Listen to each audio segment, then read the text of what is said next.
지난주 본문에서 사울은 요나단에게 신앙적으로 본이 되지 못하는 모습을 보인 것을 우리가 살폈습니다. 하나님의 뜻대로 이제 다윗 죽이는 것을 말리는 요나단을 향해서 사울이 화를 냈죠. 자기 욕심대로 다윗을 죽이려는 것을 이제 돌이키지 않은 겁니다. 그래서 요나단은 약속한 방법으로 이것을 다윗에게 알려주고 다윗이 도망가도록 했습니다. 다윗이 도망간 곳은 이 놉이라고 하는 마을에 있는 이제 제사장 공동체였습니다. 자, 우리 본문 1절과 2절 말씀 같이 한번 보실까요?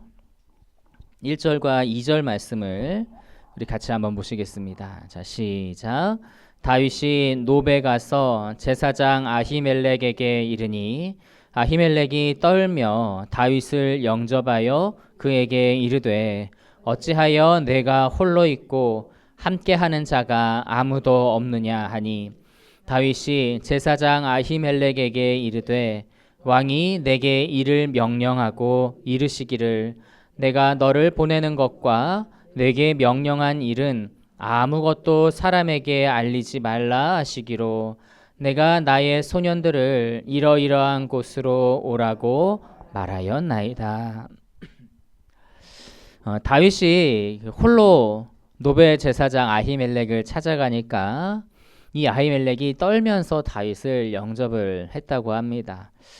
아히멜렉이 이렇게 영접을 한 이유는 알 수 없는 그런 두려움을 느꼈기 때문일 거예요. 이게 두려워서 떨다라고 하는 그런 의미를 갖고 있는데요.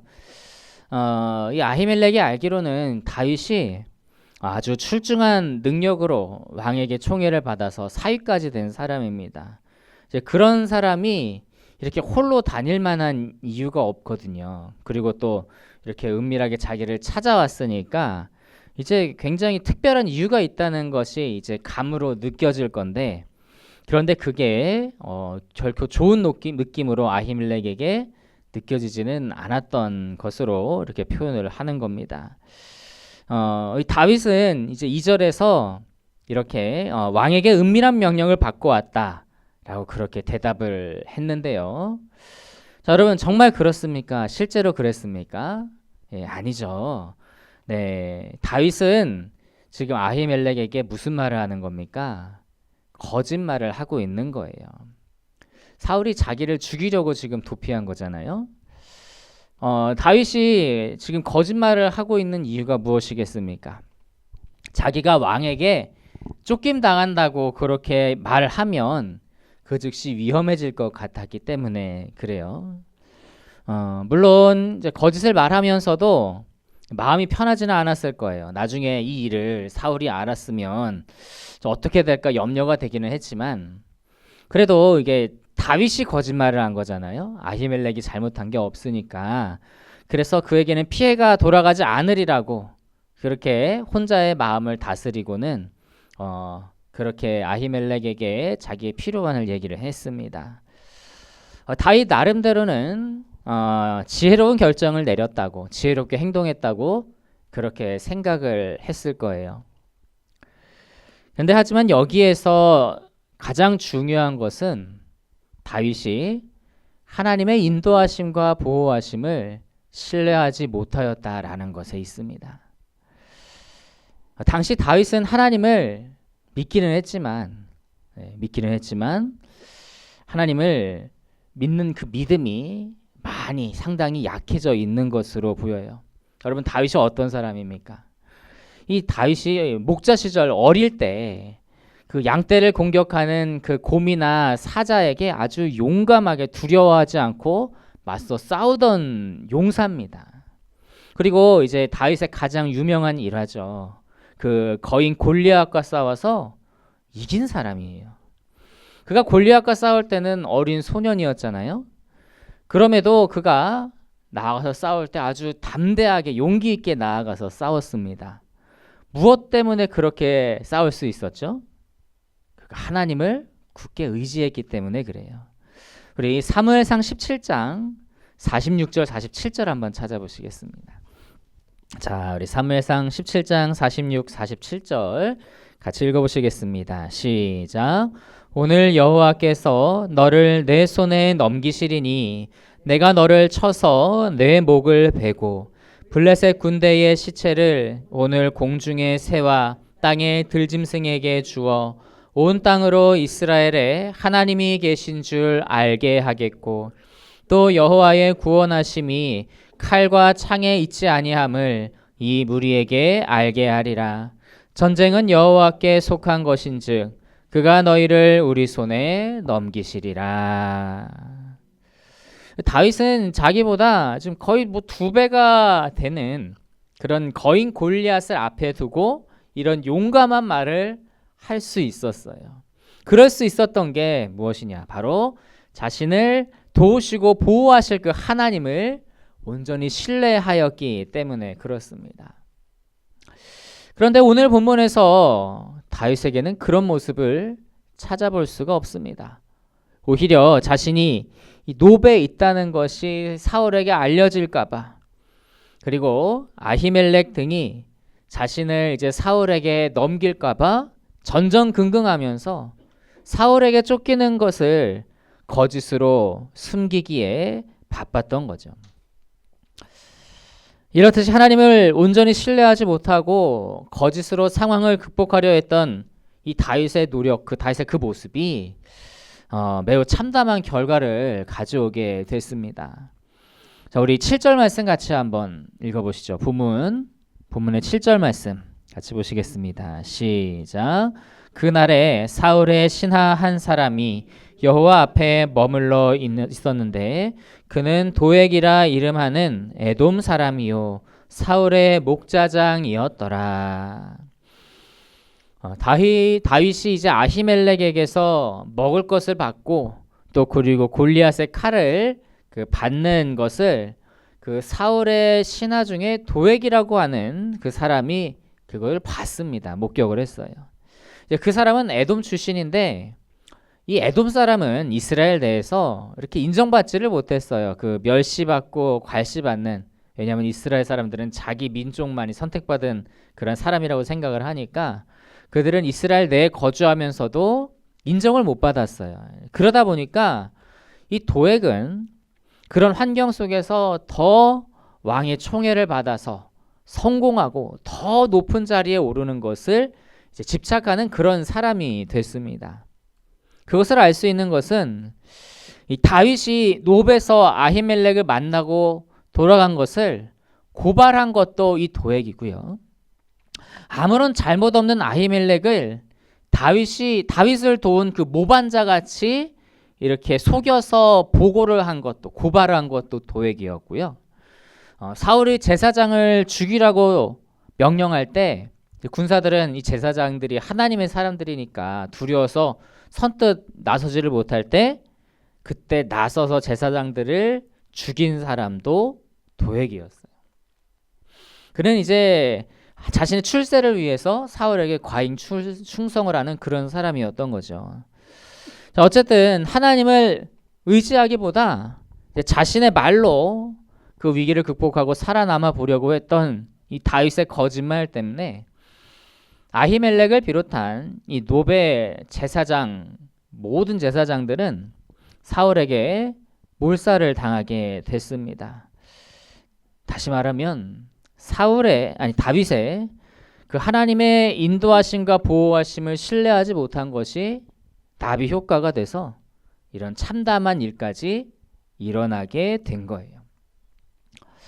그렇다면 만약에 다윗이 아히멜렉에게 그 사실 있는 그대로 말을 했다면 어떻게 됐을까요? 아히멜렉이 사울을 두려워해서 다윗을 돕지 않았어도 하나님께서 피하게 해주셔서 별 문제가 없었을 겁니다. 그리고 아히멜렉이 다윗을 도와주었더라도 다른 사람 눈을 피해서 좀 더 은밀하게 도와줬겠죠. 다른 목격자가 쉽사리 생기지 않았을 거예요. 물론 뭐 결과론적인 이야기고 정확한 상황을 다 예측할 수는 없지만, 그럼에도 다윗이 이 사실을 숨기고 거짓을 말한 것은 정말 매우 아쉬운 일이 아닐 수가 없습니다. 이처럼 하나님을 온전히 신뢰하지 못하고 두려워하게 되면 비참하고 안타까운 그런 결과로 이어지게 된다라고 하는 거예요. 여러분, 우리는 어떻습니까? 우리는 하나님의 인도하심과 보호하심을 온전하게 신뢰하고 있습니까? 우리가 하나님을 온전히 신뢰한다면요, 우리는 결코 두려워할 일이 없습니다.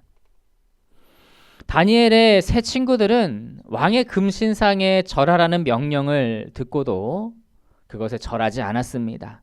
사람들의 절하라고, 한 번만 절하라고 하는 그런 만류에도, 느부갓네살의 왕의 그 위협에도 그들은 결코 금신상에 절하지 않았어요.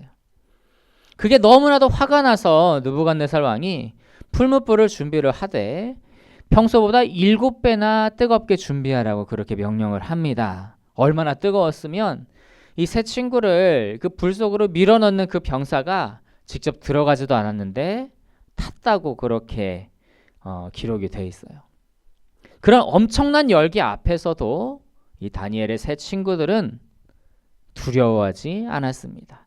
어떻게 그럴 수 있었을까요? 그들은 하나님을 온전히 의지하였기 때문에 그렇습니다. 우리 다니엘 3장 17절 18절 한번 찾아보실까요? 자, 다니엘서 3장 17절과 18절 말씀 우리 같이 한번 읽어보시겠습니다. 자, 시작.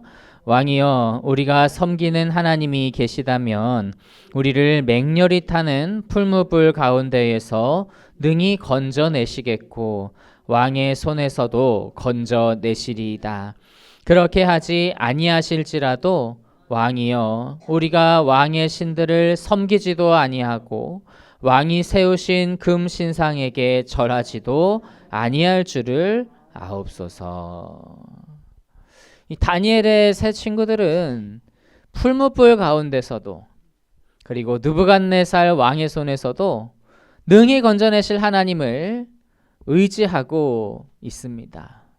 더 놀라운 게 하나님께서 그리 아니하실지라도, 그 풀무불에서 그들을 구원해 주지 않으실지라도 하나님을 배신하지 않겠다라고 하는 거예요. 그들의 영혼을 구원하실 하나님을 그들은 온전히 의지하고 있는 것이죠. 그렇기 때문에 그 엄청난 열기의 풀무불 앞에서도, 그리고 세상에서 가장 강한 제국의 왕 앞에서도 두려워하지 않을 수 있었던 겁니다. 그들뿐만 아니라 믿음으로 두려워하지 않은 그러한 사람들이 성경에 많이 있습니다. 이 사도 바울은 이 죄수의 신분으로 로마로 호송되던 중에 유라굴로라고 하는 광풍을 만납니다.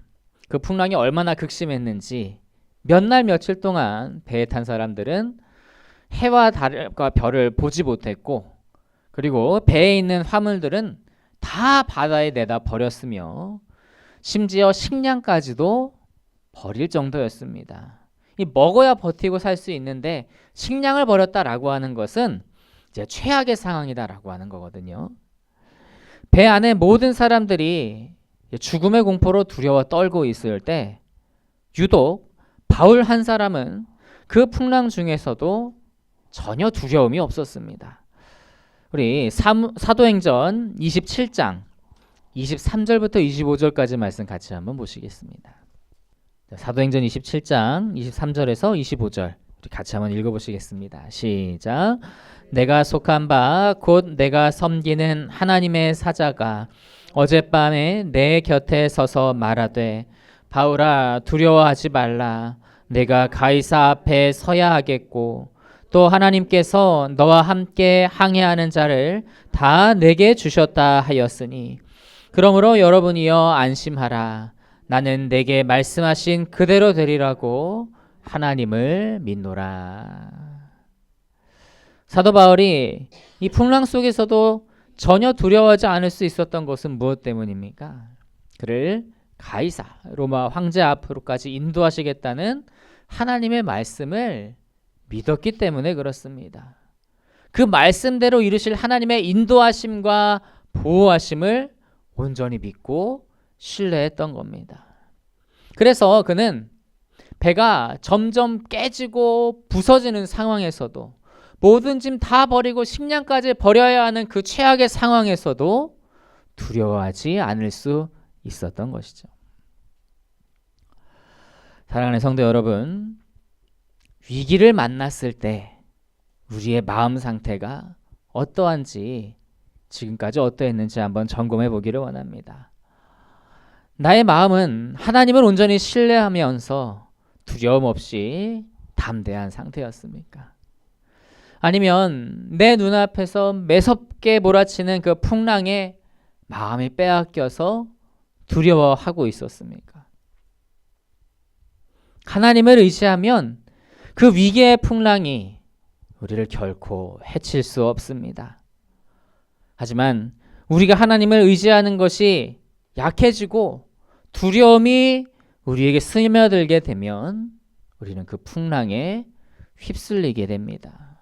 베드로가 예수님을 바라보았을 때는 그 험한 풍랑 속에서도 안전했지만 그가 예수님으로부터 눈을 돌려 풍랑을 바라보았다가 두려움이 생긴 순간 물속으로 빠져 들어갔던 것처럼 말이죠. 그러니 오직 하나님만을 바라보고 그 하나님의 인도하심과 보호하심을 온전히 신뢰하는 저와 여러분이 되실 수 있기를 간절히 소망합니다. 우리의 믿음은 연약합니다. 연약할 수밖에 없어요. 그러니 우리가 이 시간 하나님 앞에 강하고 굳건한 그 믿음을 구하기를 원합니다. 그래서 위기와 풍랑 속에서 다윗과 같이 우리는 실수하지 않고 다니엘의 세 친구들과 또 바울처럼 믿음으로 그 상황을 이기고 또 승리하는 저 여러분 되실 수 있기를 간절히 소망합니다.